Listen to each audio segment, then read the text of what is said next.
Okay, hi everyone, welcome to DVR academy. మరి next మనం ఈ క్లాస్లో మనం వ్యవసాయ రంగం గురించి డిస్కస్ చేస్తున్నాం. దాంట్లో భాగంగా ఇక్కడ డిస్కస్ చేసినట్లయితే హరిత విప్లవం అనే టాపిక్ గురించి డిస్కస్ చేద్దాం. గ్రీన్ రెవల్యూషన్ అనే టాపిక్ గురించి మనం డిస్కస్ చేస్తూ ముందుకెళ్ళడానికి ప్రయత్నం చేద్దాం. మరి హరిత విప్లవం అంటే ఏంటిది? హరిత విప్లవం అంటే ఏంటిది? వ్యవసాయ రంగంలో ఏవైతే నూతన పద్ధతులు ప్రవేశపెట్టి మరి వ్యవసాయ ఉత్పత్తిని పెంచడానికి, వ్యవసాయ ఉత్పత్తిని మెయిన్గా ఆహార ధాన్యాల ఉత్పత్తిని పెంచడానికి తీసుకున్న చర్యలు ఏవైతే ఉన్నాయో మొత్తాన్ని కూడా మనం హరిత విప్లవంగా పేర్కొనడం జరుగుతుంది. భారతదేశంలో 1966 సంవత్సరంలో హరిత విప్లవం యొక్క మొదటి దశగా, 2006 సంవత్సరాన్ని హరిత విప్లవం యొక్క రెండవ దశగా మనం పేర్కొనడం అనేది జరుగుతుంది. అయితే మరి ఈ విధంగా ఎప్పుడైనా కానీ వ్యవసాయ రంగంలో ఏం చేస్తాం, మెల్లమెల్లగా టెక్నాలజీ అభివృద్ధి చేసుకుంటా, వ్యవసాయ రంగాన్ని అభివృద్ధి చేసుకుంటా వ్యవసాయ ఉత్పత్తిని పెంచడానికి ప్రయత్నం చేస్తున్నాం. ఒకనొక కాలంలో భారతదేశం 1959 ఆ టైంలో మనం ఏం చేస్తున్నామంటే అమెరికాతోటి PL 480 అనే ఒప్పందం ద్వారా మరి భారతదేశం ఆహార ధాన్యాలను దిగుమతి చేసుకునే స్థితి ఉండే.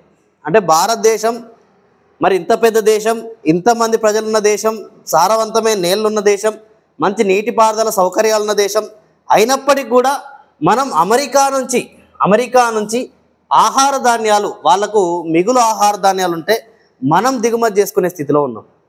ఆ దిగుమతి చేసుకునే స్థితి నుంచి ఇప్పుడు మిగులు, అంటే మన దగ్గరనే ఆహార ధాన్యాలు మిగులు ఏర్పడే స్థితికి చేరినామంటే దానికి గల ముఖ్యమైన కారణం ఏంటిది? హరిత విప్లవం. కాబట్టి ఈ హరిత విప్లవం అనే టాపిక్ అనేది మనకి ఇంపార్టెంట్ టాపిక్. గ్రూప్ 2లోనైనా గ్రూప్ 3లో అయినా ఏ ఎగ్జామ్లో అయినా ఒక బిట్ రావడానికి లేదా 2 బిట్లు రావడానికి అవకాశం ఎక్కువ ఉంటుంది. మొన్న రానప్పటికి కూడా నెగ్లెక్ట్ చేయొద్దు ఈ టాపిక్. కాబట్టి జాగ్రత్తగా గమనించడానికి ప్రయత్నం చేయాలి. Right, okay. హరిత విప్లవం అంటున్నాం, గ్రీన్ రెవల్యూషన్ అంటున్నాం. ఎప్పుడు స్టార్ట్ అయింది? 1966లో స్టార్ట్ అయింది. అయితే ఈ హరిత విప్లవం ఎట్లా వచ్చింది, దీని యొక్క పితామహుడు ఎవరు, ఎట్లా ప్రారంభమైంది, దీనిలో భాగంగా ఏం కార్యక్రమాలు చేపట్టాం అనే అంశాన్ని మొత్తం కూడా మనం డిస్కస్ చేస్తూ ముందుకెళ్ళడానికి ప్రయత్నం చేద్దాం. ఓకే, మరి వాస్తవానికి ఇక్కడ మనం డిస్కస్ చేసినట్లయితే హరిత విప్లవం అంటున్నాం. హరిత విప్లవం యొక్క పితామహుడు ఎవరు అంటే నార్మన్ బోర్లాన్ ఏమంటామంటే హరిత విప్లవం యొక్క పితామహుడు అంటాం. ఇతను మెక్సికోకు చెందిన రాక్ ఫెల్లార్ ఫౌండేషన్ తరపున మరి అధిక దిగుబడినిచ్చే గోధుమ వంగడాల పైన పరిశోధనలు జరిపిండు. జరిపి మరి వాస్తవానికి మరి ఇతను సోనారా 64 PV18 మిరాకిల్ సోనారా 64 PV18 మిరాకిల్ అనే మరి గోధుమ వంగడాలను క్రియేట్ చేసి చేయడం జరిగింది. ఈ గోధుమ వంగడాలను మరి పంట రూపంలో, అంటే ఏదైతే పొలం ఉంటుందో ఆ పొలంలో వేయగా గోధుమ దిగుబడి అనేది అత్యధిక దిగుబడి రావడం జరిగింది. మరి హెక్టారుకు 5 నుంచి 6 వేల కేజీల గోధుమ దిగుబడి రావడం జరిగింది. ఈ విధంగా గోధుమ దిగుబడి రావడంతో ప్రపంచవ్యాప్తంగా హరిత విప్లవం ప్రారంభమైనట్టుగా మనం పేర్కొనడం జరుగుతుంది. ఏం చేసిండు నార్మన్ బోర్లాన్, ఇక్కడ మెక్సికోకు చెందిన రాక్ ఫెల్లార్ ఫౌండేషన్కు చెందిన వ్యక్తి. ఇతను ఏం చేసిండు, సోనారా 64 PV18 మిరాకిల్ అనబడే గోధుమ వంగడాలను సృష్టించిండు. ఇవి ఏం చేసినాయి? అధిక దిగుబడిని క్రియేట్ చేయడం జరిగింది. దీనితోటి ప్రపంచవ్యాప్తంగా ఒక విప్లవం అనేది క్రియేట్ కావడం జరిగింది. అయితే ఈ విప్లవం ఏదైతే ఉందో దీన్ని హరిత విప్లవం అంటున్నామో, హరిత విప్లవం అనే పేరును, అంటే గ్రీన్ రెవల్యూషన్ అనే పేరును ఎవరు చూసిందంటే విలియం గాండ్ అనే మరి అమెరికాకు చెందిన ఆర్థికవేత్త మరి ఈ విప్లవానికి, ఏదైతే వ్యవసాయ రంగంలో ఈ అధిక దిగుబడిని క్రియేట్ చేస్తున్నామో దానికి హరిత విప్లవం అనే పేరును సూచించడం జరిగింది. 1968లో జర్మనీలో జరిగిన ఒక సమావేశంలో ఇతను ఏం సూచించిండు, హరిత విప్లవం అనే, అంటే ఏదైతే అధిక దిగుబడి వస్తుందో దానికి హరిత విప్లవం అనే పేరును సూచించడం జరిగింది. ఈ విధంగా ప్రపంచవ్యాప్తంగా హరిత విప్లవం అనేది ప్రారంభం కావడం జరిగింది. మరి ఈ విధంగా ప్రపంచవ్యాప్తంగా హరిత విప్లవం అనేది ప్రారంభమైనప్పటికీ మరి ప్రపంచ హరిత విప్లవ పితామహుడని ఎవరిని అంటున్నాం? నార్మన్ బోర్లా అని పిలవడం జరుగుతుంది. మరి భారతదేశం యొక్క హరిత విప్లవం యొక్క పితామహుడు, భారతదేశం యొక్క హరిత విప్లవ పితామహుడు ఎవరంటే మనకు ఎంఎస్ స్వామినాథన్ను ఏమంటామంటే భారత హరిత విప్లవం యొక్క పితామహుడిగా పేర్కొనడం అనేది జరుగుతుంది. ఎంఎస్ స్వామినాథన్ను భారత హరిత విప్లవం యొక్క పితామహుడిగా పేర్కొనడం జరుగుతుంది.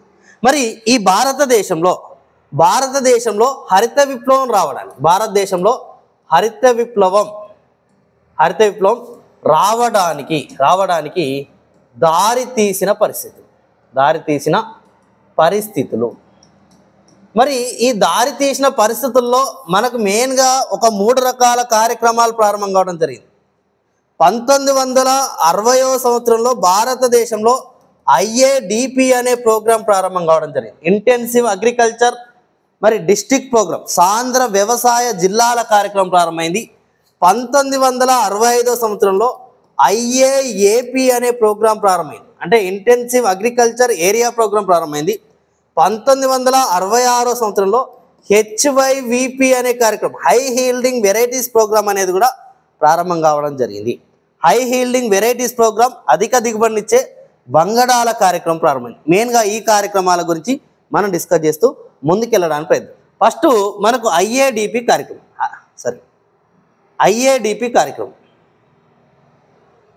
ఓకే. IADP కార్యక్రమం అంటే సాంద్ర వ్యవసాయ జిల్లాల కార్యక్రమం. ఈ సాంద్ర వ్యవసాయ జిల్లాల కార్యక్రమం అనేది మరి 1959లో ఎవరి సిఫార్సు చేసిళ్ళు? భారతదేశంలో అమెరికాకు సంబంధించిన ఫోర్డ్ ఫౌండేషన్ యొక్క సిఫార్సుల మేరకు 1960వ సంవత్సరంలో ఈ IADP అనే కార్యక్రమాన్ని ప్రారంభించడం జరిగింది. ఎవరి సిఫార్సులు అనుసరించి? ఫోర్డ్ ఫౌండేషన్, అమెరికాకు చెందిన ఫోర్డ్ ఫౌండేషన్ యొక్క సిఫార్సులు అనుసరించి 1960వ సంవత్సరంలో IADP అనే కార్యక్రమం ప్రారంభించడం జరిగింది. IADP అంటే ఏంటిది నాయన? ఇంటెన్సివ్ అగ్రికల్చర్ డిస్ట్రిక్ట్స్ ప్రోగ్రామ్, అంటే సాంద్ర వ్యవసాయ జిల్లాల కార్యక్రమం. ఎప్పుడు ప్రారంభమైంది? 1960వ సంవత్సరంలో ప్రారంభం కావడం జరిగింది. ఎవరు సిఫార్సు చేసిళ్ళు? అమెరికాకు చెందిన ఫోర్డ్ ఫౌండేషన్ సిఫార్సులను అనుసరించి ప్రారంభించడం జరిగింది. అంటే ఈ IADP అనే కార్యక్రమం భారతదేశంలో ఒక పైలట్ ప్రాజెక్టుగా ప్రారంభించడం జరిగింది. పైలట్ ప్రాజెక్ట్ అంటే ఏంటిది? మొట్టమొదటిసారిగా ఒక ప్రయోగం చేయడం జరిగింది. భారతదేశంలో వ్యవసాయ రంగంలో పురాతన పద్ధతులు ఉపయోగించేటోళ్ళు, మరి రసాయన ఎరువులు ఉపయోగించకపో, క్రిమి సంహారక మందులు లేవు, యంత్రాలు లేవు, యంత్ర పరికరాలు లేవు, అంటే పురాతన పద్ధతులు ఉపయోగించి వ్యవసాయం చేయడం వల్ల భారతదేశంలో మరి వ్యవసాయ రంగం అనేది వెనుకబడి ఉంది. వ్యవసాయ రంగంలో ఉత్పాదకత లేదు, తక్కువ వరి వండేది. అంటే వరి అయినా మెయిన్గా మన దగ్గర తెలంగాణలో చూస్తే వరి ఎక్కువ పండించేటోళ్ళు. మీ తాతను అడగండి ఎవరినైనా, ఏమంటారు? ఒకప్పుడు గింత పంట ఎక్కడిదిరా, ఎకరాన 30 బస్తాలు 40 బస్తాలు ఇప్పుడు వండుతున్నాయి. కానీ ఒకప్పుడు ఈ 30-40 బస్తాలు కాదు, మరి 10 గిద్దెలు, అంటే మన దగ్గర గిద్దెలు అంటారు, 10 గిద్దెలన్నా 10 బస్తాలు వేసుకోండి. ఈ 10 గిద్దెలు వండితే గొప్ప, అంటే ఎకరాన 10 గిద్దెలు వండితే మేము గొప్పగా ఫీల్ అయ్యేటోళ్ళం అప్పుడు మరి అని చెప్పేటోళ్ళు. కాబట్టి మేము 2 పూటలు తిని బతికేటోళ్ళం, మరి అడవిలో దొరికే ఆహారాలు తిని బతికేటోళ్ళం, చేపలు తిని బతికేటోళ్ళం. అది అంటే 3 పూటల ఆహారం మాకు సరిగ్గా దొరకకపోవు అని చెప్పుకుంటారు. మరి ఇట్లా చెప్పుకుంటారు. మీకు ఆల్రెడీ ఐడియా ఉంటుంది. ఇట్లాంటి సందర్భంలో మరి భారతదేశంలో ఆహార భద్రత అనేది కరువైన సందర్భంలో LB శాస్త్రి గారి ఆధ్వర్యంలో 1960వ సంవత్సరంలో ఈ కార్యక్రమాన్ని ప్రవేశపెట్టడం జరిగింది. ఏ కార్యక్రమం? IADP అనే కార్యక్రమాన్ని ప్రారంభించడం జరిగింది. సరే, LB శాస్త్రి అంటున్నా, అప్పుడు LB శాస్త్రి కాదండి, నెహ్రూ గారే ఉండే. ఓకే, 1960లో మరి IADP అనే కార్యక్రమాన్ని ప్రారంభించడం జరిగింది. ఇదొక పైలట్ కార్యక్రమం, ప్యాకేజీ కార్యక్రమాన్ని కూడా దీన్ని పిలవడం జరుగుతుంది. మరి వాస్తవానికి ఇక్కడ డిస్కస్ చేసినట్లయితే మనకి ఏం చేసిళ్ళు? అధిక భూసారం, మంచి వాతావరణం, నీటిపారుదల ఉన్న 7 రాష్ట్రాలను ఎంపిక చేసి 7 రాష్ట్రాల్లోని 7 జిల్లాల్లో ఈ కార్యక్రమం ఆన్ చేసి, అంటే మంచి వాతావరణం ఉండి, అంటే ఏదైతే పంటలకు అనుకూలమైన ప్రదేశం. ఇప్పుడు ఏ పంటలు? 3 రకాల పంటలు ప్రవేశపెట్టారు. గోధుమ పంట, వరి పంట, అదేవిధంగా చూస్తే మనకు మొక్కజొన్న పంట ప్రవేశపెట్టారు. ఈ 3 రకాల పంటలను ఎంచుకొని ఈ 3 రకాల పంటల పైన 7 జిల్లాల్లో 7 రాష్ట్రాల్లో ప్రయోగం నిర్వహించడం జరిగింది. మరి 7 జిల్లాల్లో 7 రాష్ట్రాల్లో ప్రయోగం చేసిళ్ళు. అంటే గోధుమ పంటకు అనువైన ప్రదేశం ఎక్కడుంది, మంచి వాటర్ సోర్స్ ఎక్కడుంది, మరి నేల గోధుమ పంటకు ఎక్కడ ఉపయోగపడుద్ది, అదేవిధంగా వరి పంటకు ఎక్కడ ఉపయోగపడుద్దని ఈ 3, అదేవిధంగా మొక్కజొన్న పంటకు ఏడు ఉపయోగపడుద్దని ఈ 3 పంటలపై ప్రయోగం చేయడం జరిగింది. అయితే ఏమన్నాం? ఏడు రాష్ట్రాలు 7 జిల్లాల్లో 3 రకాల పంటలపై ప్రయోగాలు నిర్వహించడం జరిగిందని మనం అనుకున్నాం. దీంట్లో భాగంగా మరి వరి ప్రవేశపెట్టిన జిల్లా అంటే ఏమనుకున్నాం, వరి ప్రవేశపెట్టలు చూడండి. దీనిలో భాగంగా మనకేంటిది, 1 సెకండ్,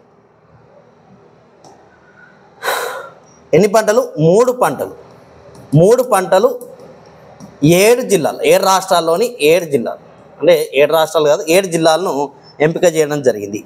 మరి 7 జిల్లాలు ఎంపిక చేసిండు. ఆ 7 జిల్లాల్లో ఇక్కడ అబ్జర్వ్ చేసినట్లయితే మరి 3 పంటలు ఏంటి, ఒకటి వరి, రెండవది గోధుమ, మూడవది మొక్కజొన్న, ఇక ఇది గుర్తుపెట్టుకోండి. వరిని ప్రవేశపెట్టిన జిల్లాలు 3, గోధుమను ప్రవేశపెట్టిన జిల్లాలు 3, మొక్కజొన్నను ఒక జిల్లాలో మాత్రమే ప్రవేశపెట్టడం జరిగింది. ఇది మెయిన్గా గుర్తుంచుకోవడానికి ప్రయత్నం చేయండి. ఇక్కడ మనం డిస్కస్ చేసినట్లయితే మనకు వరి ప్రవేశపెట్టిన జిల్లాలు, వరి ఎన్ని జిల్లాలు, 3 జిల్లాల్లో ప్రవేశపెట్టారు. వరి 3 జిల్లాలు ఏంటి అంటే, ఒకటి పశ్చిమ గోదావరి, ఆంధ్రప్రదేశ్లోని పశ్చిమ గోదావరి జిల్లాలో వరి ప్రవేశపెట్టడం జరిగింది. అదేవిధంగా తంజావూరు, తమిళనాడులోని తంజావూరులో కూడా వరి ప్రవేశపెట్టడం జరిగింది. అదేవిధంగా ఇప్పుడు ప్రస్తుతం ఛత్తీస్గఢ్, అప్పటి మధ్యప్రదేశ్లోని రాయపూర్లో కూడా వరి ప్రవేశపెట్టడం జరిగింది. అంటే వరి ఎన్ని జిల్లాలో ప్రవేశపెట్టిండ్రు, 3 జిల్లాల్లో ప్రవేశపెట్టడం జరిగింది. పశ్చిమ గోదావరి, తంజావూరు, రాయపూర్.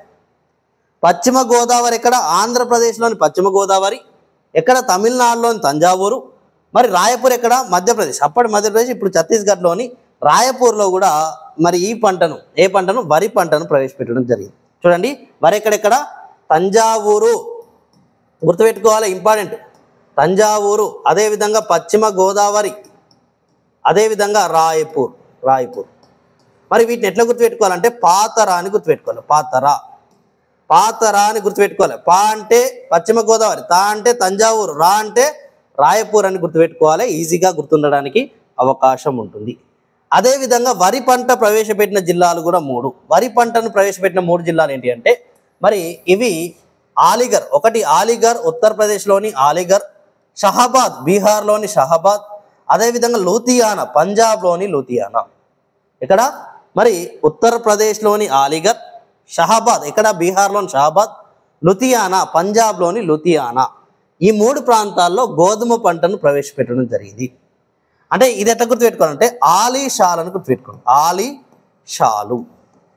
ఆలీషాలు లేదా ఆలీయేషాలు, ఆలీషాలను గుర్తుపెట్టుకుంటే ఈజీగా గుర్తుంది. ఆలీ అంటే అలీగర్, షా అంటే షహాబాద్, లు అంటే లూధియానా. ఈ 3 జిల్లాల్లో ఏం ప్రవేశపెట్టిండ్రు, గోధుమ పంటను ప్రవేశపెట్టడం జరిగింది. ఎక్కడెక్కడ, అలీగర్ ఎక్కడ ఉత్తరప్రదేశ్, షహాబాద్ ఎక్కడ బీహార్, లూధియానా ఎక్కడ పంజాబ్. ఇక్కడ మన గోధుమ పంట ప్రవేశపెట్టడం జరిగింది. అదేవిధంగా మొక్కజొన్న ఒకటే జిల్లాలో ప్రవేశపెట్టడం జరిగింది. అది ఎక్కడంటే రాజస్థాన్లోని పాలి అనే జిల్లాలో గోధుమ పంటను ప్రవేశపెట్టడం జరిగింది. ఏం డిస్కస్ చేసినాం నాయన, చూడండి ఒకసారి. అంటే ఇప్పుడు పాతరా అంటే ఇక్కడ వరి, పాతరా అంటే వరి, పా అంటే మరి పశ్చిమ గోదావరి, తా అంటే తంజావూరు, రా అంటే మరి వాస్తవానికి రాయపూర్. అదేవిధంగా ఆలీషాలు అంటే ఆ అంటే అలీగర్, ఆలీ అంటే అలీగర్, షా అంటే షహాబాద్, లు అంటే లూధియానా. తర్వాత పాలి జిల్లా రాజస్థాన్, ఇక్కడ మొక్కజొన్నను ప్రవేశపెట్టడం జరిగింది, ఇక్కడ గోధుమను ప్రవేశపెట్టడం జరిగింది. ఈ విధంగా మనకు సాంద్ర వ్యవసాయ జిల్లాల కార్యక్రమం ప్రవేశపెట్టడం జరిగింది. ఇక్కడ మరి నూతన పద్ధతులు ప్రవేశపెట్టి మరి వ్యవసాయ రంగాన్ని అభివృద్ధి చేయడానికి ప్రయత్నం చేసి మెయిన్గా ఆహార ధాన్యాల కొరతను తీర్చడానికి, ఆహార ధాన్యాల యొక్క ఉత్పాదకతను పెంచడానికి అనేక రకాల చర్యలు తీసుకున్నారు. అంటే ఎవరైతే ఈ 7 జిల్లాల్లో ఉన్న రైతులు ఉన్నారో ఆ రైతులకు మరి ప్రభుత్వం అనేక రకాల ప్రోత్సాహకాలు ఇచ్చింది. మరి వాళ్ళకు రసాయన ఎరువులు పంపిణీ కావచ్చు, మంచి వాటర్ సోర్సు ఇవ్వడం కావచ్చు. అదేవిధంగా మరి వాస్తవానికి అనేక రకాల ప్రోత్సాహకాలు కూడా ఇచ్చి ప్యాకేజీ కార్యక్రమంగా దీన్ని అమలు చేయడం జరిగింది. మరి ఈ కార్యక్రమం ఏదైతే మనం 1960వ సంవత్సరంలో వచ్చిన IADP అనే కార్యక్రమం విజయవంతం కావడంతో IAAP కార్యక్రమం, ఇంటెన్సివ్ అగ్రికల్చర్ ఏరియా ప్రోగ్రామ్ మనం ఏమనుకున్నాం, IADP అనే కార్యక్రమం విజయవంతం కావడంతో ఐఏడిపి కార్యక్రమాన్ని విస్తరిస్తూ మరి ఈ కార్యక్రమాన్ని ప్రారంభించడం జరిగింది. ఐఏడిపి అనే కార్యక్రమం విజయవంతం కావడంతో దీన్ని విస్తరిస్తూ ఏ కార్యక్రమం, ఐఏఏపి ఇంటెన్సివ్ అగ్రికల్చర్ ఏరియా ప్రోగ్రామ్ అంటే సాంద్ర వ్యవసాయ ప్రాంతాల కార్యక్రమాన్ని మన ప్రభుత్వం ప్రారంభించడం జరిగింది. సాంద్ర వ్యవసాయ ప్రాంతాల కార్యక్రమం. మరి ఈ సాంద్ర వ్యవసాయ ప్రాంతాల కార్యక్రమం దేశవ్యాప్తంగా 114 జిల్లాలు 2500 ప్రాంతాలలో ప్రవేశపెట్టడం జరిగింది. ఎన్ని జిల్లాలు? 114 జిల్లాలు 2500 ప్రాంతాల్లో ఈ కార్యక్రమం సాంద్ర వ్యవసాయ ప్రాంతాల కార్యక్రమాన్ని ప్రారంభించడం జరిగింది. మరి 114 జిల్లాలు 2500 అంటున్నా, సారీ అండి, 25,000 ప్రాంతాలండి. 114 జిల్లాలు 25,000 ప్రాంతాల్లో ఈ కార్యక్రమాన్ని ప్రవేశపెట్టడం జరిగింది. మరి ఈ కార్యక్రమంలో భాగంగా ఉమ్మడి ఆంధ్రప్రదేశ్లో 7 జిల్లాల్లో ప్రవేశపెట్టడం జరిగింది. మరి పశ్చిమ గోదావరి, తూర్పు గోదావరి, కృష్ణా, గుంటూరు అంటే ఇప్పటి ఆంధ్రప్రదేశ్ అప్పటి ఉమ్మడి ఏపీలో ఉండే ఆంధ్రాకు సంబంధించిన మనకు 4 జిల్లాలు పశ్చిమ గోదావరి, తూర్పు గోదావరి, కృష్ణా, గుంటూరు. మన తెలంగాణకు సంబంధించిన తెలంగాణ రాష్ట్రానికి సంబంధించిన 3 జిల్లాల్లో ప్రవేశపెట్టడం జరిగింది. వరంగల్ జిల్లా, కరీంనగర్ జిల్లా, మహబూబ్ నగర్ జిల్లా. వరంగల్, కరీంనగర్, మహబూబ్ నగర్ జిల్లాల్లో ఈ కార్యక్రమాన్ని ప్రవేశపెట్టడం జరిగింది. ఏ జిల్లాలు? వరంగల్, కరీంనగర్, మహబూబ్ నగర్ జిల్లాలో ఈ కార్యక్రమాన్ని ప్రవేశపెట్టడం జరిగింది. అంటే మొత్తం 114 జిల్లాలు. ఎన్ని జిల్లాలు? ఐఏఏపి అనే కార్యక్రమాన్ని 114 జిల్లాలు 25,000 ప్రాంతాలలో ప్రవేశపెడితే ఉమ్మడి ఏపీలో 7 జిల్లాలు. అంటే ఉమ్మడి ఏపీలో 7 జిల్లాల్లో మరి ఇప్పుడు ప్రస్తుతం ఉన్న ఏపీలో 4 జిల్లాలు, తెలంగాణలో 3 జిల్లాల్లో ప్రవేశపెట్టిలు. ఆ 3 జిల్లాలు ఏంటి? మనకు కరీంనగర్, ఉమ్మడి కరీంనగర్, పాత జిల్లాలో ఆయన ఉమ్మడి కరీంనగర్, అదేవిధంగా వరంగల్, అదేవిధంగా మహబూబ్ నగర్ జిల్లాల్లో ఈ కార్యక్రమాన్ని ప్రవేశపెట్టడం జరిగింది. ఏ కార్యక్రమం? ఇంటెన్సివ్ అగ్రికల్చర్ ఏరియా ప్రోగ్రామ్ను ప్రవేశపెట్టడం జరిగింది. దేన్ని విస్తరించారు? ఐఏడిపిని విస్తరిస్తూ దీన్ని ప్రవేశపెట్టడం జరిగింది. ఏపీలో ఏంటిది? తూర్పు గోదావరి, పశ్చిమ గోదావరి, కృష్ణా, గుంటూరు జిల్లాల్లో ప్రవేశపెట్టడం జరిగింది.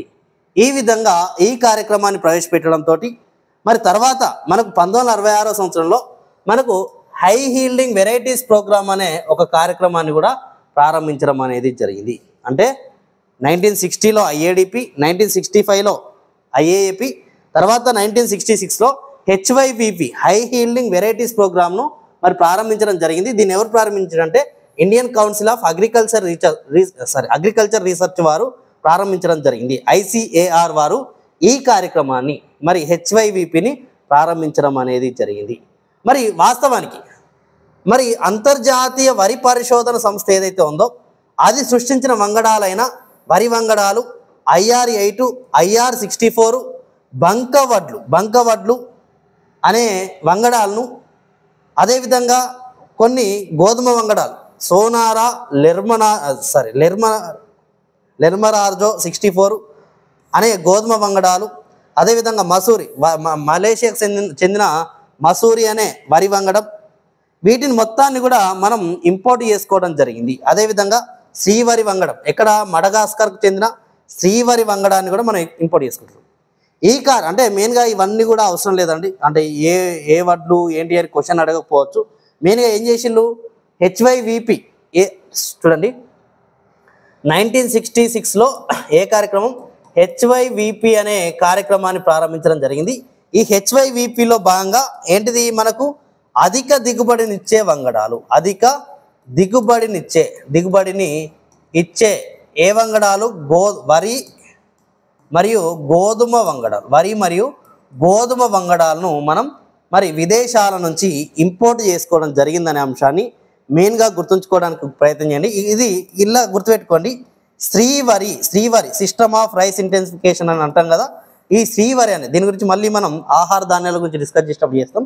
శ్రీవరి అంటే ఏంటిది? ఇది మనకు ఏదైతే ఉందో శ్రీవరి అనేది ఎక్కడికి చెందిందంటే మడగాస్కర్కు చెందిన వంగడం అనే అంశాన్ని మెయిన్గా గుర్తుంచుకోవడానికి ప్రయత్నం చేయండి. ఈ విధంగా మనకు ఏం జరిగింది? 1966లో హై హీల్డింగ్ వెరైటీస్ ప్రోగ్రామ్ను ఎప్పుడైతే తీసుకొచ్చినామో ఈ హై హీల్డింగ్ వెరైటీస్ ప్రోగ్రామ్ రావడంతో మనకు 1966లో రావడంతో మనకు హరిత విప్లవం ప్రారంభమైనట్టుగా పేర్కొనడం అనేది జరుగుతుంది. అంటే ఎప్పుడు 1960వ సంవత్సరంలో చేసింది ఏంటి? ప్రయోగమే. 1965 సంవత్సరంలో చేసింది కూడా ప్రయోగమే. అంటే దీన్ని ఎన్ని జిల్లాలు? 7 జిల్లాల్లో చేస్తే దీన్ని 114 జిల్లాల్లో చేసి విస్తరించి ఏం చేసిళ్ళు?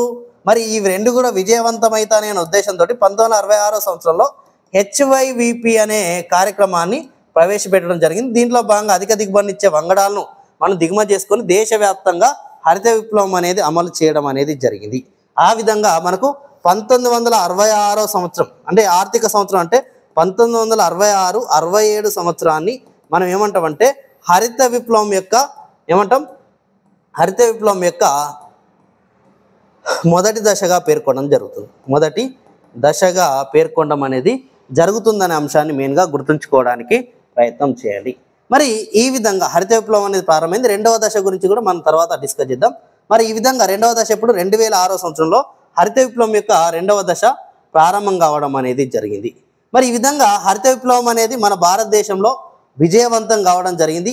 మరి హరిత విప్లవం విజయవంతం కావడానికి గల ముఖ్య కారణాలు, ముఖ్య కారణాలు చూసినట్లయితే మనం ఏం ఉపయోగించిన హరిత విప్లవం ఎందుకు విజయవంతమైంది? ఒకప్పుడు భారతదేశంలో పురాతన పద్ధతుల ద్వారా వ్యవసాయం అనేది చేయడం జరిగేది. మరి ఈ వ్యవసాయం అనేది మరి ఏమైంది? వ్యవసాయం చేసే విధానం అనేది మారింది. వ్యవసాయ రంగంలో నూతన యంత్ర పరికరాలు వినియోగించడం అనేది పెరిగింది. అంటే పురాతన వ్యవసాయం అంటే నాగలు ఉపయోగించడం, కొడవలు ఉపయోగించడం ఇప్పటికి కూడా భారతదేశంలో ఉంది. కానీ అప్పుడు విపరీతంగా ఓన్లీ శ్రమ సాంద్రత పద్ధతుల ద్వారానే వ్యవసాయం చేసేవాళ్ళు.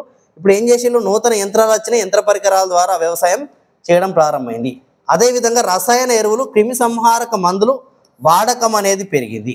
అదేవిధంగా నీటిపారుదల సౌకర్యాలను కూడా వీటికి తగ్గట్టుగా పెంచడం అనేది జరిగింది. అంటే ఒకనొక కాలంలో భారతదేశంలో నీటిపారుదల సౌకర్యాలు లేకుండే, ఓన్లీ సరైన నీటిపారుదల సౌకర్యాలు ప్రాజెక్టులు లేకపోవడం వల్ల కూడా వ్యవసాయ రంగం ఓన్లీ వర్షం మీదనే, ఋతుపవనాల మీదనే ఆధారపడి మరి వ్యవసాయం చేయడం వల్ల ఏం జరిగేది? భారతదేశంలో మరి పంట నాటేసిన తర్వాత చేతికి వచ్చేదాకా డౌటే ఉండేది. అట్లాంటి సిచ్యువేషన్లో వాటర్ సోర్స్ కూడా మనకు అందించడం ప్రభుత్వాలు, మరి వీటి వల్ల కూడా హరిత విప్లవం విజయవంతమైంది. అంటే మెయిన్గా ఈ నూతన యంత్రాలు వచ్చినా, యంత్ర పరికరాలు వచ్చినా, రసాయన ఎరువులు వాడినా, క్రిమి సంహారక మందులు వాడినా, ఏం వాడినా కానీ ఈ నీటిపారుదల సౌకర్యాలు లేకుంటే కుదరదు. కాబట్టి ఈ విధంగా హరిత విప్లవం అనేది మెయిన్గా విజయవంతం కావడానికి కారణం ఏంటి? నీటిపారుదల సౌకర్యాలు కారణం, రసాయన ఎరువులు, క్రిమి సంహారక మందులు, నూతన యంత్ర పరికరాలు. విప్లవం వల్ల ఆర్థిక వ్యవస్థపై ఎలాంటి ప్రభావం చూపిందనే అంశం గురించి డిస్కస్ చేసినట్లయితే మరి హరిత విప్లవం వల్ల ఆర్థిక వ్యవస్థపై చూపిన అనుకూల ప్రభావాలు మరి ఈ అనుకూల ప్రభావాల గురించి మనం డిస్కస్ చేసినట్లయితే హరిత విప్లవం వల్ల ఆర్థిక వ్యవస్థపై ఎలాంటి అనుకూల ప్రభావాలు చూపింది అనే అంశాలు డిస్కస్ చేసినట్లయితే ఉత్పత్తి పెరిగింది, ఉత్పాదకత పెరిగింది, ప్రొడక్షన్ పెరిగింది, ప్రొడక్టివిటీ పెరిగింది, ఉత్పాదకత పెరిగింది. అంటే ఏదైనా మెయిన్గా ఉత్పాదకత అంటే ఒకప్పుడు భారతదేశం మెయిన్గా 1951లో 52 మిలియన్ టన్నుల ఆహార ధాన్యాలు మాత్రమే ఉత్పత్తి చేయగలిగింది. ఈ 52 మిలియన్ టన్నుల నుంచి 332 మిలియన్ టన్నుల ఆహార ధాన్యాలు ఉత్పత్తి చేసినామని 2024-25 సర్వే దేని ప్రకారం 2023-24 ప్రకారం అని డిస్కస్ చేసినాం. మరి ఎంత? 332 మిలియన్ టన్నుల కంటే ఎక్కువ ఆహార ధాన్యాలు ఉత్పత్తి చేసినామని డిస్కస్ చేసినాం. మరి కాబట్టి భారతదేశం ఒకప్పుడు ఆకలితో అలమటించే భారతదేశం ఇప్పుడు ఆహార ధాన్యాలు మిగులు ఏర్పడే స్థితికి వచ్చింది. దానికి గల కారణం ఏంటిది? ఉత్పత్తి పెరిగింది. ఉత్పత్తి ఎట్లా పెరిగింది? ఉత్పాదకత కూడా పెరిగింది. ఒకప్పుడు 10 బస్తాలు వండితే గొప్ప అనుకుంటాం, ఇప్పుడు 40 బస్తాలు వండే స్థితికి రావడం అనేది జరిగింది. దీంతో పాటు రైతు ఆదాయం పెరిగింది. రైతు ఆదాయం పెరిగిందా లేదా? ఆటోమేటిక్గా ఉత్పత్తి పెరిగింది, ఉత్పాదకత పెరిగిందంటే రైతు ఆదాయం కూడా పెరిగినట్టు మనం భావించడానికి అవకాశం ఉంటుంది. అదేవిధంగా ఎగుమతులు పెరిగాయి. వ్యవసాయ ఎగుమతులు పెరిగాయి. అంటే ఒకప్పుడు మనం అంటే మన దేశంలో ఆహార ధాన్యాలు మనం తినడానికి కష్టం ఉండి విదేశాల నుంచి ఆహార ధాన్యాలను దిగుమతి చేసుకునే సిచ్యువేషన్ భారతదేశంలో ఉండేది.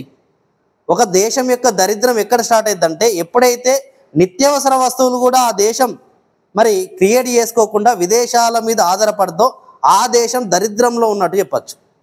కానీ ఇప్పుడు భారతదేశం ఆహార ధాన్యాలు ఏవైతే ఉన్నాయో ఏదైనా వ్యవసాయ రంగానికి సంబంధించిన మెయిన్గా ఆహార ధాన్యాల ఉత్పత్తిలో స్వయం సమృద్ధిని సాధించి విదేశాలకు మనం ఎగుమతి చేసే స్థాయికి ఎదగడం అనేది జరిగింది.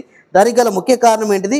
మనకు భారతదేశంలో ఆహార ధాన్యాల ఉత్పత్తి పెరగడం అనేది ముఖ్య కారణంగా చెప్పడానికి అవకాశం ఉంటుంది.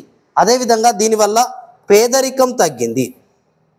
పేదరికం అనేది తగ్గింది. అంటే మెయిన్గా ఏంటిది? మనకు కనీస అవసరాల్లో ముఖ్యంగా ఆహార ధాన్యాలు అంటే భారతదేశంలో ఎక్కువ మంది వ్యవసాయ రంగం మీద ఆధారపడి జీవిస్తున్న సందర్భంలో మరి భారతదేశంలో తినడానికి తిండి దొరకడమే కష్టమయ్యే సిచ్యువేషన్లో రైతు అంటే మెయిన్గా రైతు ఆదాయం పెరగడం వల్ల ఆటోమేటిక్గా రైతులు పేదరికం నుంచి బయటపడి కనీస అవసరాలు తీర్చుకునే స్థితికి వెళ్ళడం అనేది జరిగింది. అదేవిధంగా మరి ద్రవ్యోల్బణం తగ్గింది. ఏమైంది? ద్రవ్యోల్బణం తగ్గింది. ద్రవ్యోల్బణం కూడా తగ్గింది. ద్రవ్యోల్బణం ఎట్లా తగ్గింది ఆయన? ద్రవ్యోల్బణం ఎందుకు తగ్గుద్ది? ఇప్పుడు విదేశాల నుంచి మనం ఒక వస్తువును దిగుమతి చేసుకుంటే ఆటోమేటిక్గా దాని యొక్క ధర ఎక్కువ ఉంటుంది. ఎందుకు? అంటే ఎప్పుడైతే ద్రవ్యోల్బణం అంటే ఏంటిది? డిమాండ్ సప్లై మీద ఆధారపడి ఉంటుంది. మనకు సప్లై తక్కువ ఉన్నప్పుడు ఏమవుతుంది? దాని యొక్క ధర పెరుగుద్ది. సప్లై తక్కువ ఉన్నది దాని యొక్క డిమాండ్ ఎక్కువ ఉంది, దాని యొక్క అవసరం ఎక్కువ ఉంది. ఎక్కువ ఉన్నప్పుడు ఆటోమేటిక్గా డిమాండ్ ఎక్కువ ఉంటుంది. కాబట్టి ఇప్పుడు ఏమైంది? ఈ ఉత్పాదకత పెరిగి మనం స్వయం సమృద్ధిని సాధించి విదేశాలకు ఎక్స్పోర్ట్ చేసే స్థితికి వచ్చినాం. కాబట్టి ఆటోమేటిక్గా ధరలు ఏమైనాయి? మరి అందరికి కూడా నిత్యావసర వస్తువులు అందుబాటు ధరలోకి రావడం జరిగింది. అదేవిధంగా దీనితో పాటు భారతదేశంలో ఆధునిక వ్యవసాయం అభివృద్ధి చెందింది. ఆధునిక వ్యవసాయం అభివృద్ధి చెందింది. దేనివల్ల? హరిత విప్లవం వల్ల ఆధునిక వ్యవసాయం కూడా అభివృద్ధి చెందడం అనేది జరిగింది. ఇవన్నీ కూడా భారతదేశంలో హరిత విప్లవానికి గల అనుకూల ప్రభావాలుగా మనం డిస్కస్ చేయడానికి అవకాశం ఉంటుంది. ఏం చెప్పినా ఉత్పత్తి పెరిగింది, ఉత్పాదకత పెరిగింది, రైతు ఆదాయం పెరిగింది, ఎక్స్పోర్ట్స్ పెరిగినాయి, పేదరికం తగ్గింది, ద్రవ్యోల్బణం తగ్గింది. మరి భారతదేశంలో ఆధునిక వ్యవసాయం అనేది అభివృద్ధి చెందింది. ఒకప్పుడు పురాతన పద్ధతుల ద్వారా వ్యవసాయం చేసేటోళ్ళం. ఇప్పుడు ఆధునిక పద్ధతిని, నూతన టెక్నాలజీలు, ట్రాక్టర్లు, హార్వెస్టర్లు అంటే యంత్ర పరికరాలు ఉపయోగిస్తున్నాం. ఒకప్పుడు ఓన్లీ నాగలి ద్వారానే వ్యవసాయం చేసేటోళ్ళం. మరి ఒక ఎకరం వ్యవసాయం చేయాలంటే చాలా శ్రమ ఉపయోగించాల్సి వచ్చేది. ఇప్పుడు ఏం చేస్తాం? ఒకనొక కాలంలో ఏం జరిగేది? భారతదేశంలో టెక్నాలజీ అభివృద్ధి చెందకముందు, ఈ ట్రాక్టర్లు, హార్వెస్టర్లు రాకముందు ఒక పొలాన్ని నాటులోకి తీసుకురావాలన్నా మరి పశువులతోటి ఒక రైతు దున్నాలంటే చాలా రోజులు టైం పట్టేది. ఇప్పుడు ఒక రోజులో దున్నుతుండ్రు, తర్వాత 2-3 రోజుల్లో పొలం రెడీ చేసి నాటేస్తుండ్రు. తర్వాత ఒక వరి చేతికి రావాలంటే మరి ఏమయ్యేది? ఆ పొలం కోత సమయంలో చాలా కష్టపడాల్సి వచ్చేది. పొలం కోయడం, అది మరి బంతి కొట్టడం అని, ఇట్లా వడ్లు అంటే గడ్డి దులపడం అని, తర్వాత మరి వడ్లను గాలికి తూర్పాల పట్టడం అని, ఇవన్నీ చేసిన తర్వాత వడ్లు చేతికి వచ్చేటి. ఒక 2-3 ఎకరాల పొలం ఉంటే ఆ ఫ్యామిలీ మొత్తం 15 నుంచి 20 రోజులు కష్టపడితే మరి వడ్లు చేతికి వచ్చేటి. కానీ ఇప్పుడు హార్వెస్టర్ వచ్చి ఒక ఎకరం పొలంలో 1 గంటలో కోసి వెళ్తుంది, వడ్లను మనకు రెడీ చేసి వెళ్తుంది. సరే, ఒకటి ఏంది? దీనివల్ల లోపాలు కూడా ఉంటాయి. ఎందుకు లోపాలు ఉంటాయని మనం తర్వాత డిస్కస్ చేస్తాం. కాబట్టి ఈ విధంగా మరి ఏమైంది? మొత్తానికైతే ఇవన్నీ రకాలుగా భారతదేశంలో వ్యవసాయ రంగం అనేది అభివృద్ధి చెందడం అనేది జరిగింది. నేను ఒక వ్యవసాయాన్ని ఎగ్జాంపుల్ ఎందుకు తీసుకుంటున్నా అంటే, ఎందుకంటే మనం వ్యవసాయం అనేది వ్యవసాయం అంటున్నా, వరిని మాత్రమే ఎగ్జాంపుల్గా ఎందుకు తీసుకుంటున్నా అంటే, అందరికి కూడా వరి గురించి చాలా తెలుసు. ప్రతి ఒక్కరికి కూడా వరి అంటే ఏంటో తెలుసు. అంటే ఎక్కువగా వరి పండిస్తాం, మనం వరి మీదనే ఆధారపడి జీవిస్తాం. కాబట్టి మరి ప్రతి ఒక్కరికి తెలుసు. కాబట్టి దాని గురించి ఎగ్జాంపుల్ తీసుకోవడం జరుగుతుంది. మరి ఈ హరిత విప్లవం మరి అనుకూల ప్రభావాలనా? మనం ఏమనుకున్నాం? కైన్కు 2 వైపులా ఏది ప్రవేశపెట్టినా కైన్కు 2 వైపులా అన్నట్టు అనుకూల ప్రభావాలు ఉంటాయి, ప్రతికూల ప్రభావాలు కూడా ఉంటాయి. మరి ఈ హరిత విప్లవం వల్ల ప్రతికూల ప్రభావాలు కూడా ఉన్నవి. మరి ఈ హరిత విప్లవం వల్ల మరి ఆర్థిక వ్యవస్థపై ఎలాంటి ప్రతికూల ప్రభావాలు చూపింది అనే అంశం గురించి మనం డిస్కస్ చేసినట్లయితే, మరి వాస్తవానికి ముఖ్యంగా ఈ హరిత విప్లవం అనేది అన్ని పంటలు సరిగ్గా పండడానికి పరిమితి చూపలేదు. మెయిన్గా కొన్ని పంటలకే పరిమితమైంది. ఇప్పుడు ఆహార ధాన్యాలు అంటాం. ఆహార ధాన్యాలు అంటాం. ఇప్పుడు వరి కావచ్చు, గోధుమ కావచ్చు, మొక్కజొన్న కావచ్చు, జొన్న కావచ్చు, ఇవి ఇంకా ఉంటాయి. రాగులు, సజ్జలు, కొర్రలు, సాములు, ఇట్లా అన్నీ కూడా వీటి కిందకి వస్తాయి. అదేవిధంగా వీటితో పాటు పప్పు ధాన్యాలు ఉంటాయి. పప్పు ధాన్యాలు అంటే తృణధాన్యాలు, చిరుధాన్యాలు, పప్పు ధాన్యాలు అంటాం. ఇప్పుడు అంటే తృణధాన్యాలు, చిరుధాన్యాలు ఉంటాయి, దాంతోపాటు పప్పు ధాన్యాలు ఉంటాయి. ఈ పప్పు ధాన్యాలు కూడా మనం ఆహార ధాన్యాల కిందకి తీసుకొస్తాం. కానీ ఈ పప్పు ధాన్యాల్లో ఈ హరిత విప్లవం అంతగా విజయవంతం కాలేదు. అంటే ఈ కొన్ని పంటలకు మాత్రమే పరిమితం కావడం జరిగింది. అంటే ఈ కొన్ని పంటలకే పరిమితం కావడం వల్ల ఏమైంది, రైతులు ఎక్కడైతే ఎక్కువ దిగుబడి వచ్చి ఎక్కడైతే ఎక్కువ లాభం వస్తుందో ఆ పంటలే సాగు చేయడం జరుగుతుంది. ఆ పంటలే సాగు చేయడం వల్ల మరి ఇవి సాగు చేయడం అనేది తగ్గిపోయింది. పప్పు ధాన్యాలు, నూనె గింజలు కావచ్చు, ఇవన్నీ కూడా సాగు చేయడం అనేది తగ్గిపోయి ఇవి విదేశాల మీద మనం ఆధారపడాల్సిన అవసరం అనేది ఏర్పడడం అనేది జరుగుతుంది. కాబట్టి హరిత విప్లవం వల్ల ఇదొక ప్రతికూల ప్రభావం. ఇది ఇంకోటి ఏంటిదంటే హరిత విప్లవం పెద్ద రైతులకు మాత్రమే ప్రయోజనం చేకూరింది. హరిత విప్లవం వల్ల పెద్ద రైతులకు ఎందుకు, ఇప్పుడు చూడండి మన భారతదేశంలో మనకి 1.08 హెక్టార్స్ మాత్రమే మరి వ్యవసాయ కమతం ఉంది. దాంట్లో ఆల్మోస్ట్ 68% ఉపాంత రైతులు, సన్నకారు రైతులు ఉన్నారని డిస్కస్ చేస్తున్నారు. 68% సన్నకారు రైతులు ఉన్న భారతదేశంలో, 68% ఉపాంత రైతులున్న భారతదేశంలో మరి ఈ వ్యవసాయ రంగంలో నూతన టెక్నాలజీలు ప్రవేశపెట్టడం వల్ల, ఈ నూతన పద్ధతులు ప్రవేశపెట్టడం వల్ల అందరి దగ్గర కూడా మరి సరైన ఆదాయ వనరులు లేవు. ఇప్పుడు ఒక చిన్న సన్నకారు రైతులు ఉన్నాడు, 1 ఎకరం ల్యాండ్ ఉన్న రైతులు అనుకున్నాం. 1 ఎకరం ల్యాండ్ ఉన్న రైతుకు ఇతను ఆల్రెడీ అంటే భారతదేశంలో హరిత విప్లవం ఎప్పుడు వచ్చింది, 1966 నాటికి హరిత విప్లవం అమల్లోకి వచ్చే నాటికి ఈ 1 ఎకరం ల్యాండ్ ఉన్న రైతు ఇతను ఏం చేస్తాడు, మరి తన యొక్క మరి పశువులతోటి, తన యొక్క నాగలితోటి తన యొక్క పొలాన్ని దున్నుకుంటాడు, పొలం యొక్క పనులు చేసుకుంటాడు. అదేవిధంగా తన యొక్క కుటుంబ సభ్యులతోటి నాటు పెట్టేటోళ్ళు కుటుంబ సభ్యులతోటి పనిచేస్తుంది. పంట కోతకు వచ్చేసరికి మొత్తం తన కుటుంబం ద్వారానే ఓన్లీ తమ యొక్క శ్రమను ఉపయోగించి పనిచేసేటోళ్ళు. మరి ఎక్కువగా పెట్టుబడి ఉండకపోయేది, ఎందుకంటే మొత్తం న్యాచురల్ పద్ధతుల ద్వారానే వ్యవసాయం చేసేటోళ్ళు. కానీ ఇది వచ్చిన తర్వాత ఏమైంది, ఇప్పుడు ఈ రైతుకు అసలే పేదరికం ఉన్నాడు. ఇతను వ్యవసాయం చేయాలంటే ఇతనికి ఏం కావాలి, మరి పెట్టుబడి కావాలి. దేనికి పెట్టుబడి కావాలి, యంత్రాలు ఉపయోగించాలన్నా, యంత్ర పరికరాలు ఉపయోగించాలన్నా, అదేవిధంగా రసాయన ఎరువులు వాడాలన్నా, క్రిమి సంహారక మందులు వాడాలన్నా, ఇవన్నిటికి కూడా పెట్టుబడి కావాలి. ఇవన్నీ పెట్టుబడి పెట్టే స్థితిలో రైతులు లేరు. కాబట్టి ఇది ఓన్లీ పెద్ద రైతు అంటే భూస్వాములు బాగా ల్యాండ్ ఉన్నాడు, ఆటోమేటిక్గా పేదరికం ఉండకుండా కొద్దిగా ఎంతో కొంత పైసలు ఆయన దగ్గర ఉంటాయి, వాడు పెట్టుబడి పెట్టగలిగిన. కానీ ఇది చిన్న రైతులు, ఏదైతే చిన్న సన్నకారు రైతులు ఎవరైతే ఉన్నారో వాళ్ళ ప్రయోజనం అంటే పెద్ద రైతులకు మాత్రం ప్రయోజనం చేకూరి చిన్న సన్నకారు రైతుల ప్రయోజనాలు దేనివల్ల హరిత విప్లవం వల్ల మరి దెబ్బతినడం అనేది జరిగింది. మరి దీనివల్ల ఇంకేం జరిగిందంటే ఆదాయ సమానతలు పెరిగినాయి, ప్రాంతీయ అసమానతలు పెరిగినాయి. ఆదాయ సమానతలు, ప్రాంతీయ అసమానతలు ఎందుకు పెరిగినాయి, ఇప్పుడు మనం ఆల్రెడీ డిస్కస్ చేసినట్టు ఇప్పుడు ఏమైంది, ఈ పెట్టుబడి పెట్టగలిగిన పెద్ద రైతులు ఎవరైతే ఉన్నారో ఈ పెద్ద రైతుల ఆదాయం ఇంకా పెరుగుతూనే పోయింది. పెట్టుబడి పెట్టలేని రైతులు ఎవరైతే ఉన్నారో వాళ్ళు ఇంకా కిందికి, అంటే ఉన్నోడు ఇంకా పైకే పోతాడు, లేనోడు ఇంకా కిందికి వేస్తాడు. ఉన్నోడు పైకి పోయి లేనోడు కిందికి రావడం వల్ల మరి వ్యవసాయ రంగంలో మరి హరిత విప్లవం అనేది మరి పెట్టుబడి పెట్టిన వారికి అనుకూలంగా ఉండడం వల్ల ఆదాయ అసమానతలు ఏర్పడ్డాయి. అదేవిధంగా ప్రాంతీయ అసమానతలు ఏర్పడ్డాయి. ఎందుకు ప్రాంతీయ అసమానతలు ఏర్పడ్డాయి, ఈ హరిత విప్లవం చూడండి, మనం IAAP అనే కార్యక్రమంలో మనకి మన తెలంగాణ రాష్ట్రంలో ఎక్కడ ఏ జిల్లాలు, వరంగల్, కరీంనగర్, మహబూబ్ నగర్ అనే జిల్లాలలో ప్రవేశపెట్టడం జరిగింది. ఇప్పుడు ఈ 3 జిల్లాల్లో ప్రవేశపెడితే మరి ఈ 2 జిల్లాలు కరీంనగర్న, వరంగల్ మంచి నీటి పారుదల సౌకర్యాలు, మంచి సారవంతమైన నేలున్న ప్రాంతమైన కరీంనగర్, వరంగల్ అభివృద్ధి చెందినాయి.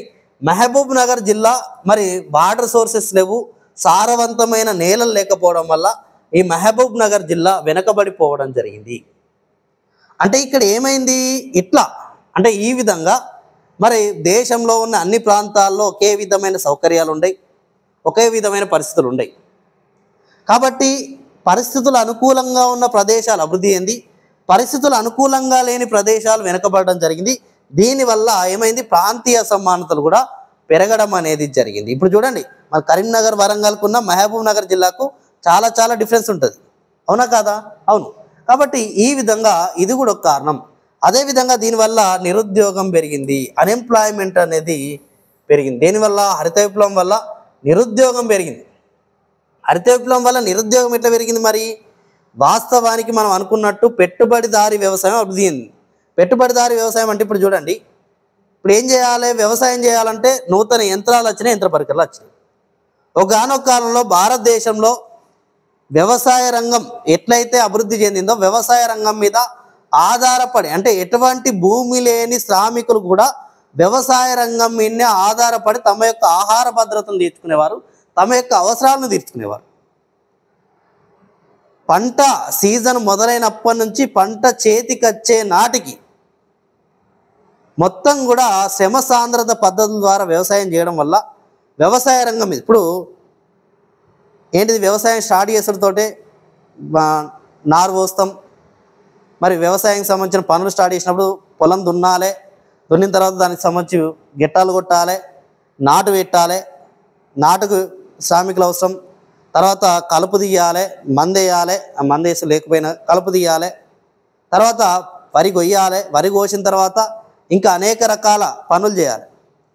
ఇట్లా పని చేసినప్పుడు ఏమైంది, ఆటోమేటిక్గా ఇప్పుడు ఏం చేసేటోళ్ళు నాటు వేసినప్పుడు, కలుపు తీసినప్పుడు, గిట్టాలు కొట్టినప్పుడు, పొలం దున్నినప్పుడు ఈ శ్రామికులకు మరి నగదు ద్వారా డబ్బులు వచ్చేవి. తర్వాత ఏమయ్యేది, ఎప్పుడైతే పొలం కోత నుంచి వడ్లు చేతికి వచ్చే వరకు ఎవరైతే శ్రామికులు పనిచేస్తారో శ్రామికులు పనిచేసి అంటే ఒక నెల 2 నెలల రోజులు పని దొరికేదాళ్ళు. పని దొరికినప్పుడు ఏమైతే పొలం కోత నుంచి వాళ్ళకి ఏమొచ్చేది, వడ్లు వచ్చేటి, వాళ్ళకి తినడానికి కావాల్సిన ఆహార ధాన్యాలు వచ్చేటి, వడ్లు వచ్చేటి. అంటే మనం వడ్లు తీసుకుంటున్నాం కాబట్టి వడ్లు ఆహార ధాన్యాలు లభించేటి, నగదు రూపంలో డబ్బులు లభించేటి, వాళ్ళ కనీస అవసరాలు తీర్చుకుంటారు. కానీ ఎవరైతే వ్యవసాయ కూలీలు ఉన్నారో ఈ వ్యవసాయ కూలీలు అనేటోళ్ళు నిరుద్యోగులుగా మారడం జరిగింది. తమ సొంత పొలాలున్న ఉపాంత చిన్న సన్నకారు రైతులు కూడా తమ పొలాన్ని తాము చేసుకునే వాళ్ళు కూడా ఇప్పుడు యంత్రాలు, యంత్ర పరికరాలు, ట్రాక్టర్లు, హార్వెస్టర్లు వచ్చిన తర్వాత వాళ్ళే తమ సొంత పొలాల్లోనే నిరుద్యోగులుగా మారడం జరిగింది. వాళ్ళు ఇప్పుడు ఏం చేస్తారు, నార్మల్గా అక్కడ పోయి చూస్తారు అంతే. ఇప్పుడు ట్రాక్టర్ ఎట్లా చేస్తుంది ఏందని చూస్తున్నా అంతే, అదేవిధంగా కరెక్ట్గా వస్తుందా లేదా అని చూడడం. అట్లాంటి సిచ్యువేషన్ అనేది రావడం జరిగింది. అదేవిధంగా పెట్టుబడిదారీ వ్యవసాయం అనేది అభివృద్ధి చెందింది. అంటే మనం అనుకున్నట్టు ఆల్రెడీ ఎవరైతే పెట్టుబడి అభివృద్ధి బాగా పెట్టగలిగిలో వాళ్ళే అభివృద్ధి చెందింది. అదేవిధంగా చిన్న రైతుల పరిస్థితి, అంటే చిన్న సన్నకారు రైతుల పరిస్థితి ఒకనొక కాలంలో మెయిన్గా ఎప్పుడంటే 2010 నాటికి కూడా హార్వెస్టర్లు ఉపయోగించలే ఎక్కువ. చాలా చాలా మంచిగా అనిపించేది. ఏదో పొలంకి వెళ్తే కోత నుంచి వడ్లు చేతికి వచ్చే వరకు పనులు చేసుకుంటే వాళ్ళం, మంచి ఎంజాయ్మెంట్గా వర్క్ ఉండేది. ఇప్పుడు ఏం చేస్తాను, డైరెక్ట్ పోతాను, కోపిస్తాను, వస్తాను. లాస్ట్ రోజు ఒక కోడి కోయడం, తినడం, ఇట్లా మంచిగా అంటే కొన్ని కట్టుబాట్లు కూడా మంచిగా పాటించేటోళ్ళం. అంటే కళ్ళం ఉంటే కళ్ళంలోకి చెప్పులు వేసుకొని రావద్దని ఉండేది. ఇట్లాంటి పరిస్థితులు ఉండేవి, ఇట్లాంటి వ్యవస్థ ఉండేది. ఇప్పుడు ఈ వ్యవస్థ మొత్తం కూడా 100% వ్యవస్థ అంతా కూడా మారిపోవడం అనేది జరిగింది. ఈ విధంగా హరిత విప్లవం వల్ల అనుకూల ప్రభావాలున్నాయి, ప్రతికూల ప్రభావాలు కూడా ఉండడం అనేది జరుగుతుంది. మరి ఇక్కడ డిస్కస్ చేసినట్లయితే హరిత విప్లవం పైన కొంతమంది విమర్శలు చేయడం అనేది జరిగింది. హరిత విప్లవం పైన విమర్శలు చేయడం జరిగింది. ఆ విమర్శలు ఎవరెవరు చేసిళ్ళు, ఏమేమి విమర్శలు చేసిళ్ళు అనే అంశాల గురించి మనం ఇక్కడ డిస్కషన్ చేసినట్లయితే ఇక్కడ చూడండి, వికే రావు ఏమని చెప్పిందంటే, మరి హరిత విప్లవంలో యంత్రాలు, యంత్ర పరికరాలు ప్రవేశపెట్టడం వల్ల మెయిన్గా యాంత్రీకరణ వల్ల నిరుద్యోగం పెరిగిందని రావు పేర్కొనడం జరిగింది. ఏం జరిగింది, నిరుద్యోగం పెరిగింది దేనివల్ల, హరిత విప్లవం వల్ల. అదేవిధంగా అశోక్ రుద్ర, ఇక్కడ అశోక్ రుద్ర అని వాటి చూడండి, అశోక్ రుద్ర మరియు మజీదు తాలిబ్ వీళ్ళిద్దరు కూడా, అశోక్ రుద్ర మరియు మజీద్ తాలిబ్ ఇద్దరు కూడా మరి ఏం చెప్పారంటే పెట్టుబడిదారులకు మాత్రమే లాభదాయకంగా మారింది. హరిత విప్లవం ఏం జరిగింది, హరిత విప్లవం వల్ల వ్యవసాయ రంగంలో పెద్ద పెట్టుబడిదారులకు మాత్రమే లాభదాయకంగా మారిందని పేర్కొనడం జరిగింది. అదేవిధంగా ధరం నారాయణ ఏం చెప్పిందంటే హరిత విప్లవం అనేది వాణిజ్య పంటల పక్షపాతిగా పేర్కొనడం జరిగింది. అంటే వాణిజ్య పంటలపై పక్షపాతాన్ని చూపించడం జరిగింది అని పేర్కొనడం జరిగింది. అదేవిధంగా ఫ్రాన్సిస్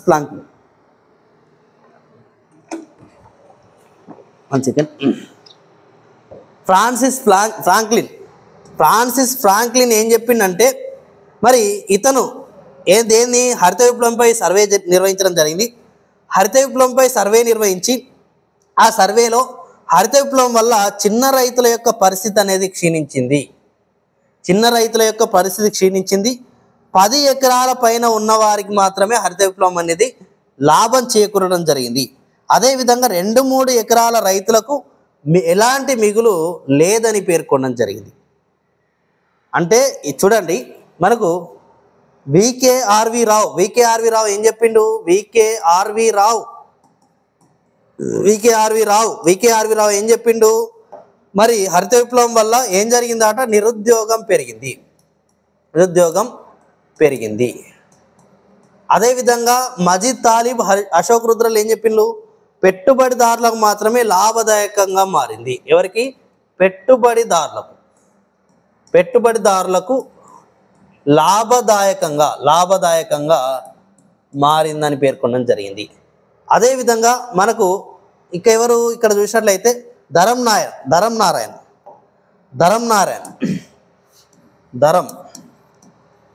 నారాయణ్ హరిత విప్లవం అనేది వాణిజ్య పంటలపై పక్షపాతం చూపిందని పేర్కొనడం జరిగింది. అదేవిధంగా ఫ్రాన్సిస్ ఫ్రాంక్లిన్ UN నిపుణుడైన ఫ్రాన్సిస్ ఫ్రాంక్లిన్ ఏం చెప్పిందంటే ఇతని ప్రకారం మరి ఏంటిది? వ్యవసాయ రంగంలో మరి చిన్న సన్నకారు రైతులు ఏమైందంటే నష్టపోయారని పేర్కొనడం జరిగింది. ఎవరైతే 10 ఎకరాలకు పైగా ల్యాండ్ ఉన్న రైతులు ఉన్నారో వాళ్ళకు మాత్రమే లాభం చేకూరింది. 2-3 ఎకరాల రైతులు ఈ హరిత విప్లవాన్ని ప్రవేశపెట్టినప్పటికీ కూడా వాళ్ళకి ఎలాంటి మిగులు కూడా దీంట్లో ఏర్పడలేదని వీళ్ళు పేర్కొనడం జరిగింది. అంత ఇంపార్టెంట్ కాకపోవచ్చు, కానీ ఎవరెవరు ఏం విమర్శ చేసిన అనేది కీ పాయింట్ చూసుకొని గుర్తుపెట్టుకోవడానికి ప్రయత్నం చేయండి. అశోక్ రుద్ర, మజీద్ తాలిబ్ ఏం చెప్పిళ్ళు? పెట్టుబడిదారులకు మాత్రం లాభదాయకంగా మారింది. వికేఆర్వి రావు నిరుద్యోగం పెరిగిందన్నాడు. ధరం నారాయణ్ వాణిజ్య పంటలపై పక్షపాతం చూపిందన్నాడు. ఈ ఫ్రాన్సిస్ ఫ్రాంక్లిన్ ఏం చెప్పిండు? పెద్ద రైతులు 10 ఎకరాలకు పైగా ఎవరైతే రైతులు ఉన్నారో వాళ్ళకు మాత్రమే లాభం చేకూరింది. 2-3 ఎకరాల లోపున్న రైతులు ఎవరైతే ఉన్నారో వాళ్ళు పెట్టుబడి పెట్టినప్పటికీ ఎలాంటి లాభం రాలేదని కూడా పేర్కొనడం జరిగింది. ఈ విధంగా హరిత విప్లవంపై వీళ్ళు విమర్శలు కూడా చేయడం అనేది జరిగింది. మరి వాస్తవానికి హరిత విప్లవం విజయవంతమైన రాష్ట్రాలు అంటే భారతదేశంలో హరిత విప్లవం విజయవంతమైన రాష్ట్రాలు చూస్తే మనకు పంజాబ్ రాష్ట్రంలో విజయవంతమైంది, ఉత్తరప్రదేశ్ రాష్ట్రంలో విజయవంతమైంది, ఆంధ్రప్రదేశ్, తమిళనాడు రాష్ట్రాల్లో మరి ఈ హరిత విప్లవం అనేది విజయవంతం కావడం జరిగింది. మెయిన్గా పంజాబ్, ఆంధ్రప్రదేశ్, తమిళనాడు అండి. మరి పంజాబ్, ఉత్తరప్రదేశ్, ఆంధ్రప్రదేశ్, తమిళనాడులో విజయవంతం కావడం జరిగింది. అదేవిధంగా విజయవంతమైన పంటలు మెయిన్గా 3 రకాల పంటలు: గోధుమ, వరి, మొక్కజొన్న పంటల్లో హరిత విప్లవం విజయవంతం కావడం జరిగింది. ఏ పంటల్లో విజయవంతమైంది? మరి గోధుమ, వరి, మొక్కజొన్న పంటల్లో హరిత విప్లవం విజయవంతం కావడం జరిగింది అనే అంశాన్ని మెయిన్గా గుర్తుంచుకోవడానికి ప్రయత్నం చేయండి. మరి ఈ విధంగా హరిత విప్లవం విజయవంతమైన మరి వాణిజ్య పంట ఏంటిదంటే బంగాళదుంపలో మెయిన్గా హరిత విప్లవం అనేది విజయవంతం కావడం జరిగింది. వాణిజ్య పంట. ఆహార పంటల్లో గోధుమ, వరి, మొక్కజొన్నలో మెయిన్గా విజయవంతం కావడం జరిగింది అనే అంశాన్ని మెయిన్గా గుర్తుంచుకోవడానికి ప్రయత్నం చేయండి. మరి ఈ విధంగా 1966లో ఏదైతే హరిత విప్లవం వచ్చిందో దాని గురించి డిస్కస్ చేసినాం. దానివల్ల ఏం లాభాలు జరిగినాయి, ఏం నష్టాలు జరిగినాయి అనే అంశాన్ని డిస్కస్ చేసినాం. మరి రెండవ దశ హరిత విప్లవం. మరి రెండవ దశ హరిత విప్లవం చూసినట్లయితే మనకు వాస్తవానికి 2004 సంవత్సరంలో జాతీయ రైతు సంక్షేమ కమిటీ చైర్మన్గా ఉన్న ఎంఎస్ స్వామినాథన్ గారు మరి 5 అంశాలతో కూడిన హరిత విప్లవం రావాలని పేర్కొనడం జరిగింది. ఎవరు? ఎంఎస్ స్వామినాథన్ గారు 5 అంశాలతో కూడిన హరిత విప్లవం రావాలని పేర్కొనడం జరిగింది. మరి 5 అంశాలు ఏంటి అంటే భూమి ఉత్పాదకత పెంచే చర్యలు, భూమి ఉత్పాదకత పెంచే చర్యలు, భూమి ఉత్పాదకత పెంచే చర్యలు తీసుకోవాలి. అంటే భూమి యొక్క ఉత్పాదకతను పెంచాలి, భూమిని ఏదైతే సారవంతంగా మార్చాలని పేర్కొనడం జరిగింది. అదేవిధంగా నీటిపారుదల సౌకర్యాలను పెంచాలి, నీటిపారుదల సౌకర్యాలు పెంచాలి, నీటిపారుదల సౌకర్యాలు పెంచాలని కూడా ఇతను పేర్కొనడం జరిగింది. మరి దీనితో పాటు రైతులకు తక్కువ వడ్డీకి రుణాలు ఇవ్వాలి, తక్కువ వడ్డీ కంటే ఎంతంటే 4%కు 4% వడ్డీకి రుణాలు ఇవ్వాలని కూడా ఇతను పేర్కొనడం జరిగింది. అదేవిధంగా ఎవరైతే శాస్త్రవేత్తలు ఉన్నారో శాస్త్రవేత్తలు మరి ఆధునిక టెక్నాలజీ గురించి ఆధునిక టెక్నాలజీ వల్ల మరి వ్యవసాయ రంగంలో వచ్చే నికర దిగుబడుల గురించి రైతులకు వివరించాలని పేర్కొనడం జరిగింది. అంటే ఏం చెప్పిండు ఎవరు శాస్త్రవేత్తలు, నూతన వంగడాలు అదేవిధంగా టెక్నాలజీ వల్ల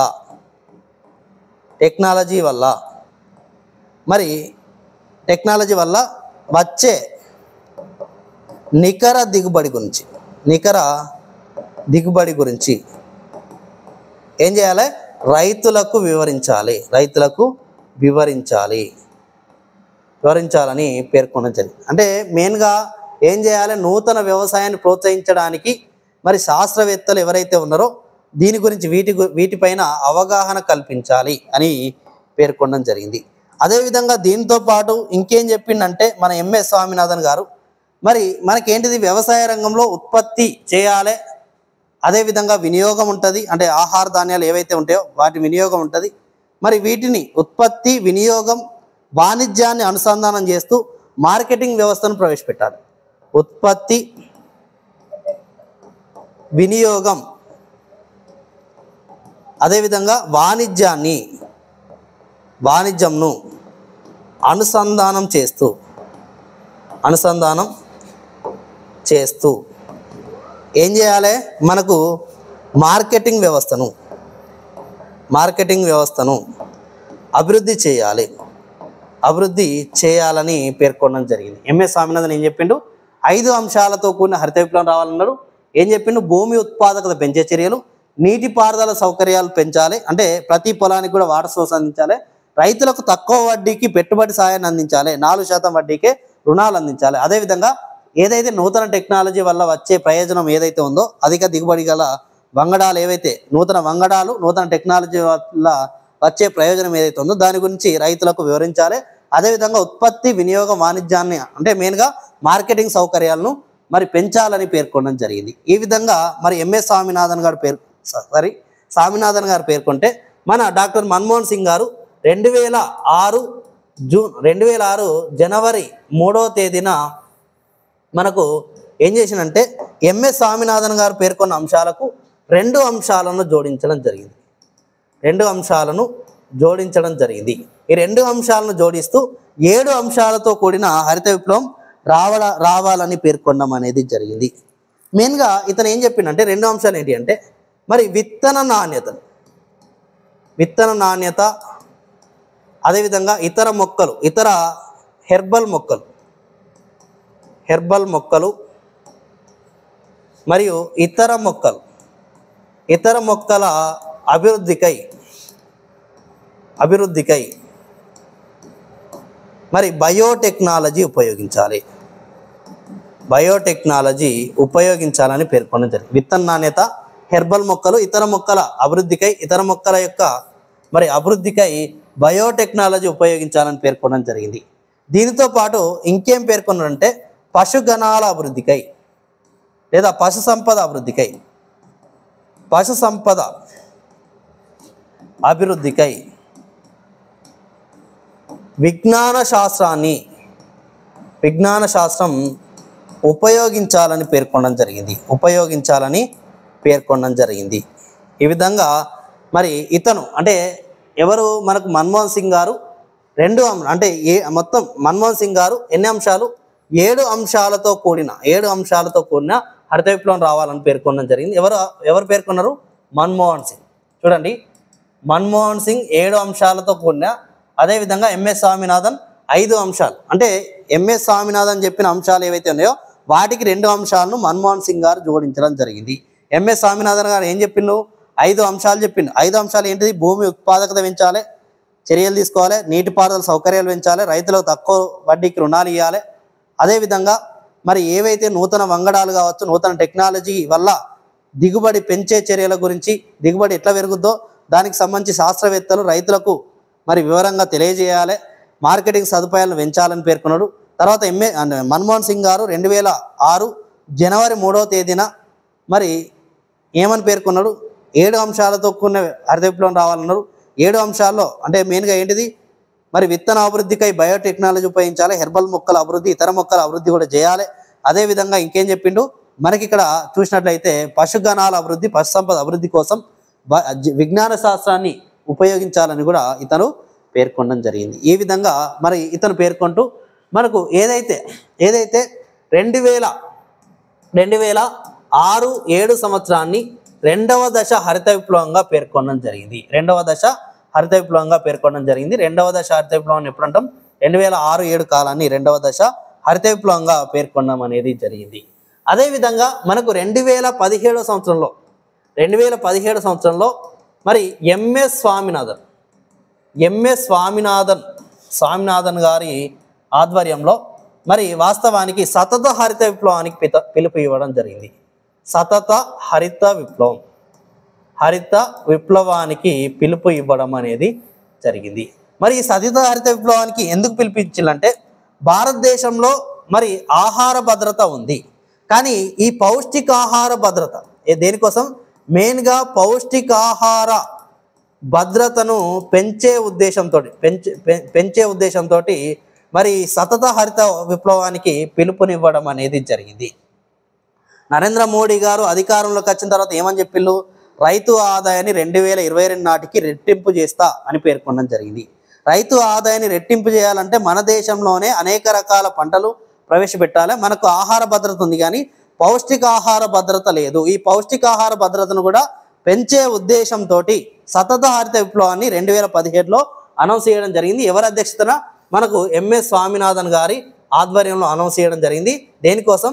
పౌష్టికాహారాన్ని భద్రతను పెంచే ఉద్దేశంతో తీసుకురావడం జరిగింది. దీని యొక్క ముఖ్యమైన లక్ష్యం ఏంటిదంటే వాస్తవానికి ఏంటంటే రైతు ఆదాయాన్ని రెట్టింపు చేయడం. రైతు ఆదాయాన్ని రెట్టింపు